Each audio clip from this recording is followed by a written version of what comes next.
Pada masa karya ilmiah ini, menurut kami dijelaskan bahwa bahasa standar atau ragam bahasa yang diterima untuk dipakai dalam penulisan karya ilmiah adalah bahasa yang resmi ataupun baku. Kemudian dalam penulisan karya ilmiah ini, bahasa yang digunakan harus sesuai dengan ejaan bahasa Indonesia yang telah ditentukan dengan mengikuti aturan-aturan, misalnya seperti penggunaan kosakata, bagaimana paragrafnya, dan apa jenis paragrafnya. Kemudian di sini, menurut Laba Rimayanti, memaparkan bahwa ciri-ciri bahasa yang digunakan dalam karya ilmiah tersebut bersifat lugas. Bersifat lugas ini bisa dikatakan penyampaian ataupun penggunaan bahasanya dibaca oleh pembaca secara jelas, tidak mengharuskan seorang pembaca untuk lebih mendalami ataupun lebih memahami apa yang dimaksud di dalam karya ilmiah tersebut. Maksudnya bahasa yang digunakan itu tidak membingungkan.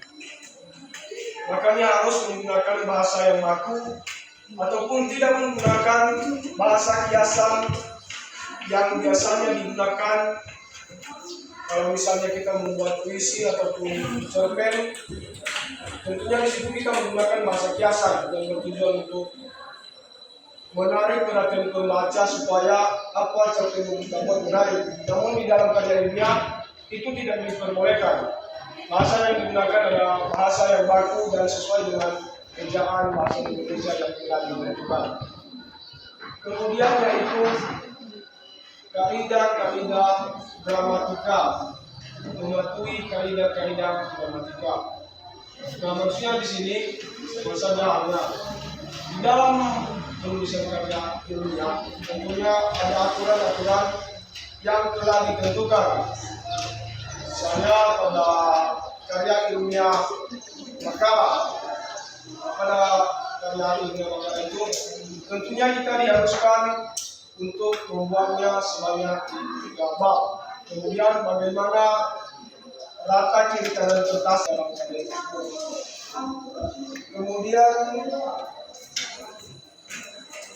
bebas dari ketersaan atau bersifat ambigu. Nah, bersifat ambigu ini yaitu penggunaan kata yang memiliki makna lebih dari satu. Misalnya, penggunaan kata bisa. Kata bisa itu memiliki 2 makna. Apa yang tahu? Kalau kata bisa itu memiliki 2 makna. Satu makna denotasi dan satu makna komunikasi.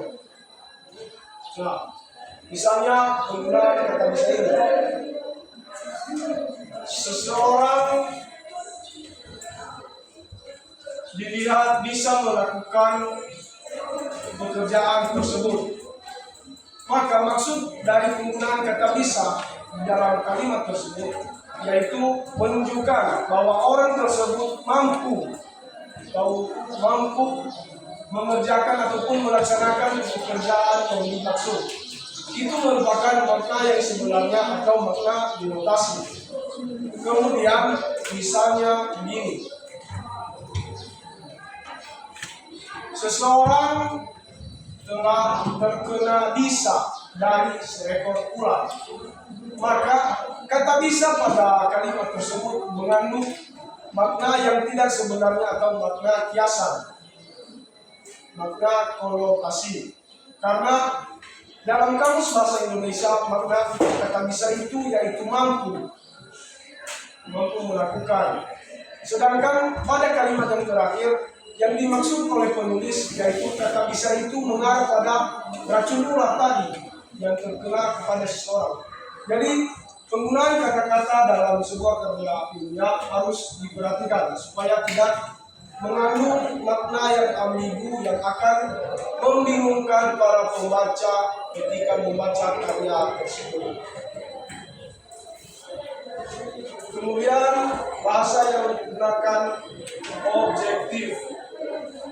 maka saya sebenarnya di dalam sekolah tersebut siswanya hanya berjumlah 350.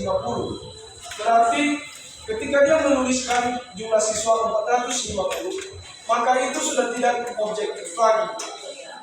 Karena yang dituliskannya tidak sesuai dengan fakta yang didapatkannya di lokasi penelitian. Kemudian bahasa yang reproduktif. Maksudnya di sini bahasa yang reproduktif itu ketika kita membuat penelitian, kita usahakan membuat kalimat-kalimat menyusun katanya itu tidak monoton begitu saja, ataupun penelitian itu akan berakhir hanya pada penelitian yang kita lakukan. Namun dalam penulisan karya ilmiah kita dituntut supaya menggunakan bahasa yang reproduktif. Maksudnya setelah kita melakukan penelitian, maka jika ada orang lain yang ingin melanjutkan penelitian tersebut ataupun melakukan penelitian yang hampir sama dengan yang kita lakukan, maka dia bisa menggunakan hasil dari penelitian kita tadi sebagai salah satu referensinya untuk mendukung penelitian yang akan dilakukannya. Jadi lebih tepatnya penelitian kita itu bisa dilanjutkan oleh orang lain yang ingin melakukan penelitian lebih lanjut. Dan yang terakhir bermakna denotatif.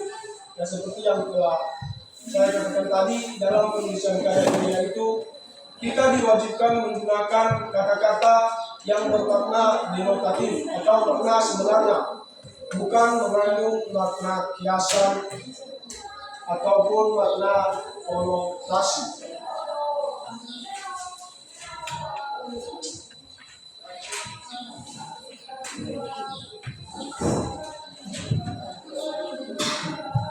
Baik, pada model itu menulis karya ilmiah. Tentunya dalam menulis karya ilmiah ini kita memerlukan ataupun harus mengikuti beberapa langkah-langkah. Yang pertama itu menentukan topik. Nah, tentunya kita ingin membuat suatu karya, baik itu karya ilmiah maupun karya seperti cerpen, bahkan drama, kita harus menentukan topik terlebih dahulu. Gunanya itu untuk membatasi tentang pembahasan kita yang akan kita buat di dalam karya kita tersebut, supaya tidak melebar luas kemana-mana. Kemudian yaitu menentukan tema. Nah, dalam yang dimaksud dengan menentukan tema ini, ketika kita telah menentukan topik, maka setelah itu kita harus membuat topik tersebut lebih terperinci lagi ataupun lebih terarah lagi pada satu tujuan. Misalnya begini, seseorang akan melakukan penelitian dengan judul karakter siswa di SMK Negeri 1 Gunung Sitoli Al-Oa sangat mempengaruhi proses belajar mengajar di kelas. Itu sebagai topiknya. Nah, kemudian pada pemilihan temanya dia akan lebih meruncingkan ataupun lebih memfokuskan penelitiannya tersebut. Misalnya dia bisa menggunakan tema seperti begini: karakter siswa di SMK Negeri 1 Gunung Sitoli pada kegiatan proses belajar mengajar. Nah, pada tema yang telah diangkat tersebut, dia telah membatasi populasi atau sampelnya, yaitu hanya kelas 11 MP2. Jadi dia lebih membatasi supaya dia tidak membahas secara luas. Ketika dia tadi menggunakan sampel hanya sekolah SMK Negeri 1 Gunung Sitoli Al-Oa, tentunya dia akan melakukan observasi ataupun penelitian di seluruh kelas. Jadi oleh karena itu, untuk lebih mempersingkat ataupun memperkecil jangkauannya, Dia memilih tema dengan membatasi hanya meneliti pada kelas 11 MP2.